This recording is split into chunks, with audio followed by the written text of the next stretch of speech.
Всем привет! Сегодня у нас на обзоре Оттокемский нож.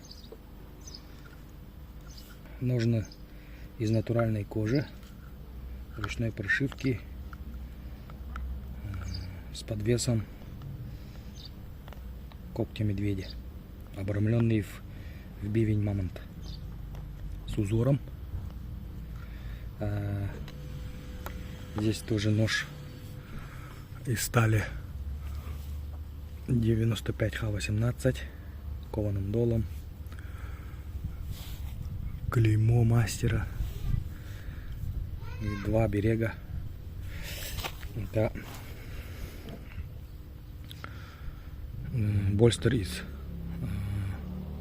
рога горного барана Чубуку. Вот эти вот обереги из тоже бивня мамонта.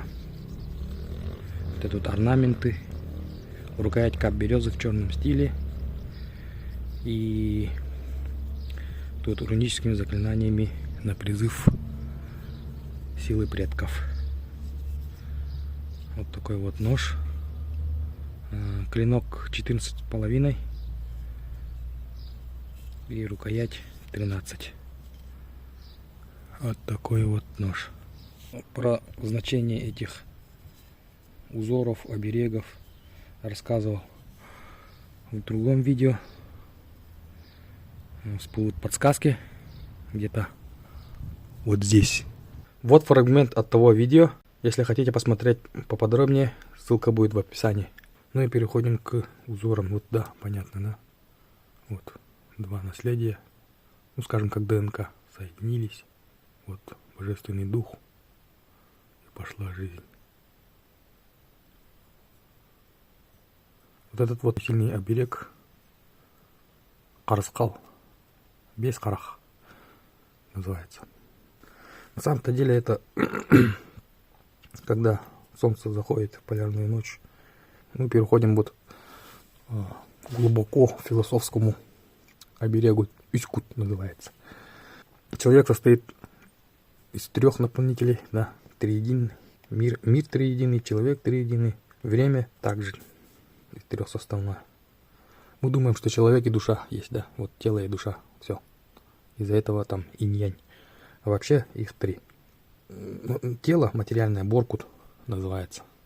Боркут, Салгынкут и Якут. Так, их трое. Боркут — это вот наше тело материальное.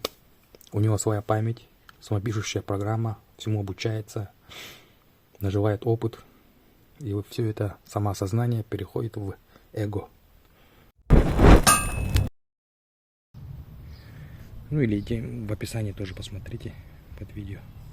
Там будет хороший рассказ. Вот такой вот нож. Инструкция по заточке в телеграм-канале, в закрепленном комментарии есть. Нож едет в Нижний Тагил Григоряну Геворгу. К ножу прилагается брусочек для заточки. Инструкция есть в телеграм-канале, в закрепленном комментарии. Подписывайтесь на канал, ставьте лайки, делитесь с друзьями, подписывайтесь на телеграм-канал, заказывайте хорошие качественные ножи.